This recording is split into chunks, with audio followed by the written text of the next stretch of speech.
प्रिय बच्चों, आज मैं आपको बुद्धि और भाग्य कहानी का अगला हिस्सा पढ़ाऊंगी। अभी तक आपने कहानी में यह देखा कि गडरिये का हाथ भाग्य ने थाम लिया और उसको राजा बनाने के लिए, वैभवशाली बनाने के लिए एक रत्नों से जड़ा खड़ाऊ दिया, खड़ाऊ का जोड़ा। बुद्धि ने उसका साथ छोड़ दिया था, इसलिए वह गडरिया उन कीमती रत्नों का मूल्य समझ नहीं पाता है और एक बोरी चने के बदले में सौदागर को उसे दे देता है।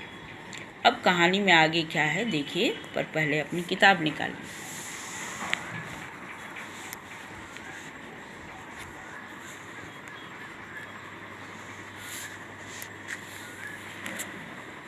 सौदागर ने प्रसन्नता से चने की बोरी वहां रखवाई और खड़ाऊ का जोड़ा लेकर अपनी राह चल दिया।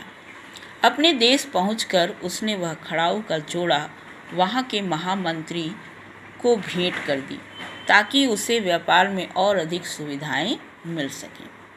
तो सौदागर गडरिये से वो खड़ाऊ से वो रत्नों से जड़ा हुआ खड़ाऊ ले लेता है और जाकर अपने देश के महामंत्री को भेंट कर देता है ताकि वे खुश होकर उसको व्यापार करने की और भी सुविधाएं प्रदान करें।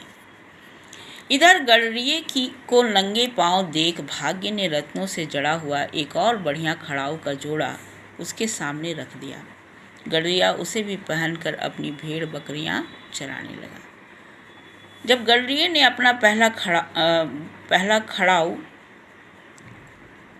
सौदागर को दे दिया, भाग्य ने उसे नंगे पांव देखा तो उसे फिर से एक रत्नों से जड़ा हुआ खड़ाऊ दे दिया। कुछ दिन बाद वही सौदागर उधर से फिर गुजरा। रत्नों से जड़ा हुआ खड़ाऊ का जोड़ा उसके पैरों में देखकर आश्चर्यचकित रह गया और मन ही मन सोचने लगा, इस गडरिये पर भाग्य की अपार कृपा दिखती है। गडरिया दूसरी बार जब उधर से गुजरता है, सौदागर जब दूसरी बार उधर से गुजरता है, फिर से वो देखता है कि गडरिये के पैरों में एक नया रत्न जड़ित खड़ाऊ है। अब वह उससे कहता है, उसने गडरिये से कहा, तुम्हें ऐसी बढ़िया खड़ाऊ कहाँ मिल जाती है? अपने आप न जाने कौन आकर इन्हें मेरी राह में रख जाता है, मैं तो बस इन्हें पैरों में पहन लेता हूँ। गडरिये ने सरलता से उत्तर दिया। गडरिये से जब सौदागर पूछता है कि ये खड़ाऊ तुमको कहाँ से मिलता है, वो कहता है कि वहाँ ऐसी कोई मेरे रास्ते में रख देता है और मैं इसको पहन लेता हूँ। क्या तुम इन्हें भी बेचोगे? हाँ हाँ, ले लो। यह कहकर गडरिये ने अपने पैरों से खड़ाऊ उतार कर व्यापारी के सामने रख दिया। तो दोबारा सौदागर उससे वो रत्नों से जड़ा खड़ाऊ मांगता है और गडरिया भी उसको दे देता है।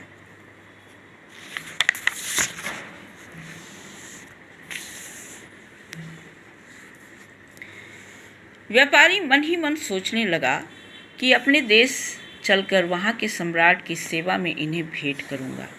इसके बाद सम्राट से अपना मेल जोल भी बढ़ जाएगा। व्यापारी सोच रहा था कि इस बार ये खड़ाऊ जो है वह मैं अपने देश के राजा को भेंट करूँगा और ये सोचकर कि राजा इसे पाकर खुश होंगे, राजा से उसका परिचय बढ़ेगा और इस परिचय का उसको फिर फायदा भी मिलेगा। उसने अब की बार 2 बोरी चने और 10 भेली गुड़ गडरिये की झोपड़ी में रखवा दिए और खड़ाऊ लेकर अपनी राह चल दिया। तो इस बार उन खड़ाऊ के बदले में उसने गडरिये को 2 बोरी चने और 10 भेली गुड़ दिए। भेली गुड़ का बड़ा टुकड़ा होता है, उसको भेली कहा जाता है। अपने देश जाकर वह सम्राट से मिला और अच्छी तरह सजाकर खड़ाऊ का जोड़ा उसे भेंट किया। सम्राट इतनी बेशकीमती खड़ाऊ को देखकर स्तब्ध रह गए। बोले, वाह, बहुत ही सुंदर खड़ाऊ है, तुम्हें कहाँ से प्राप्त हुई? सौदागर बोला, भारत सम्राट मेरे मित्र हैं। शिकार के समय मैंने उनके प्राणों की रक्षा की थी।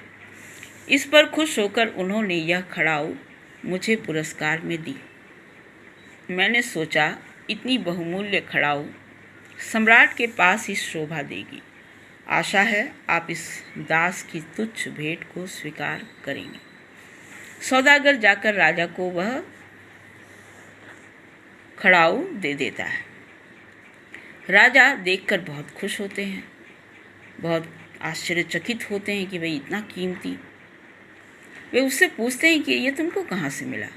सौदागर झूठ बोलता है, कह देता है कि भारत सम्राट मेरे दोस्त हैं, भारत के राजा, और एक बार शिकार के दौरान मैंने उनकी जान बचाई थी और उसी के बदले में पुरस्कार में उन्होंने मुझे यह दी थी। सम्राट ने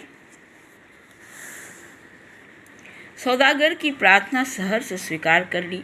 सहर्ष स्वीकार कर ली मतलब उसका भेंट स्वीकार कर लिया। पुरस्कार के तौर पर सम्राट ने उसे 1,00,000 मुद्राएं और भारत सम्राट दी और पूछा क्या भारत सम्राट के कोई जवान पुत्र भी है। राजा उस भेंट को पाकर खुश होते हैं, उसको 1,00,000 स्वर्ण मुद्राएं देते हैं और उससे पूछते हैं कि क्या भारत सम्राट का कोई जवान बेटा है। अभी वे खुद जवान और अविवाहित हैं, बड़े ही शांत और सज्जन हैं। सौदागर के पास अब झूठ बोलने के सिवा कोई चारा नहीं था। वह हर तरह से सम्राट को खुश करना चाहता था।